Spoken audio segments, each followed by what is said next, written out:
ناظرین کرام، شب برات میں دعا مانگنے کا طریقہ کیا ہے؟ ہم کس طرح سے دعا مانگیں؟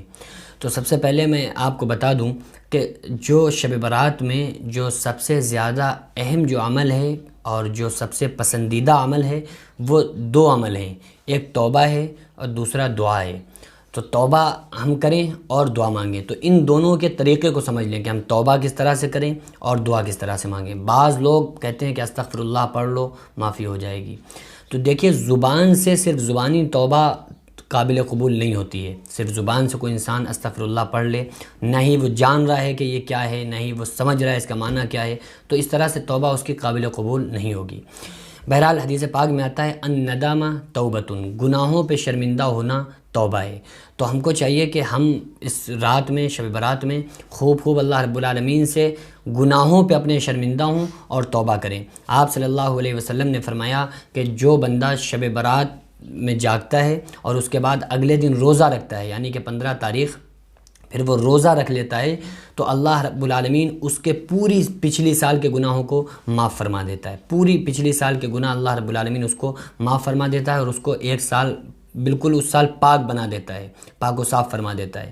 تو ہم کو چاہیے کہ ہم اس رات جاگیں اور توبہ کریں اور اگلے دن روزہ رکھیں۔ تو توبہ کا طریقہ یوں سمجھ لیں کہ ہم سب سے زیادہ اپنے گناہوں پہ نادم ہوں، شرمندہ ہوں، اللہ رب العالمین سے دعائیں کریں، روئیں اور کہیں کہ مولا ہم نے گناہ کیے ہیں، ہم اس پر نادم ہوتے ہیں اور ہم اپنے گناہوں کو ایکسیپٹ کرتے ہیں اور تجھ سے یہ عہد کرتے ہیں کہ آگے سے گناہ ہم نہیں کریں گے، اور رو کے اللہ رب العالمین سے دعائیں کرنا چاہیے۔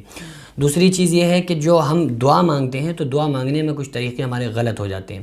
تو اس بات کو سمجھ لیں کہ ہم وضو کریں، وضو کرنے کے بعد 2 رکعت نماز صلاۃ التوبہ پڑھیں، اس کے بعد میں ہم اپنے ہاتھوں کو بلند کریں۔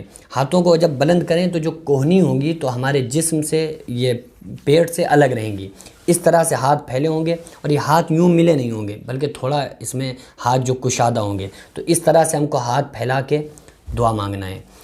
دوسری چیز یہ ہے کہ اس صورت سے ہمیں توبہ کرنا ہے اور پھر دعائیں جو مانگنا ہے، تو جو میں نے طریقہ بتایا اس طرح سے ہم کو دعا مانگنا ہے اور اللہ رب العالمین سے رو کے مانگنا ہے۔ اس طرح سے نہیں کہ صرف ہم زبانی طور پر کہیں، بلکہ ہم رو کے اللہ رب العالمین سے سب سے پہلے ہم اپنے گناہوں کی معافی لے لیں، ہم توبہ کریں، جب اللہ ہمیں معاف فرما دے پھر اس کے بعد ہم اللہ رب العالمین سے التجا کریں، دعائیں کریں، تو انشاءاللہ اللہ رب العالمین ہم کو ہماری ضرورتیں ضرور بالضرور پوری فرمائے گا۔ کیونکہ اس رات کے بارے میں آتا ہے، پیارے آقا صلی اللہ علیہ وسلم نے فرمایا کہ شب برات میں اللہ تعالیٰ آسمانی دنیا پہ آ کے اعلان کرتا ہے کوئی مجھ سے معافی مانگنے والا تاکہ میں اسے معاف کر دوں، ہے کوئی بخشش طلب کرنے والا تاکہ میں اسے بخش دوں، ہے کوئی بے اولاد جو مجھ سے اولاد مانگے تو میں اسے اولاد دے دوں۔ تو یہ اتنی مقدس رات ہے، اس رات میں ہم سارے لوگوں کو چاہیے کہ عبادت کریں، توبہ کریں اور اللہ رب العالمین سے خوب دعائیں کریں۔ دعا کریں اللہ تبارک و تعالیٰ شب برات میں ہمیں خوب دعائیں کرنے کی، توبہ کرنے کی، عبادت کرنے کی توفیق عطا فرمائے۔ وما علینا الا البلاغ۔ السلام علیکم ورحمۃ اللہ وبرکاتہ۔